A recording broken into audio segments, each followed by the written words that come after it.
अरे रुकिए रुकिए, फाइनल रिजल्ट नहीं देखेंगे क्या? करीब 2 साल पहले मैंने इस रेन लिली के 8-10 बल्ब इस गमले में लगाए थे, जो कि 10 इंच का गमला है। 2 दिन पहले ये कलियों से पूरा भरा हुआ था।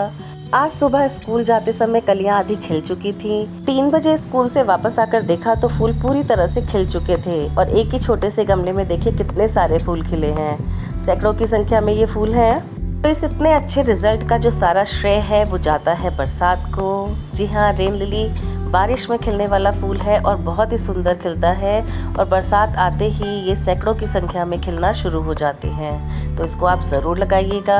मेरे पास इसके 2 कलर्स हैं, पिंक एंड वाइट।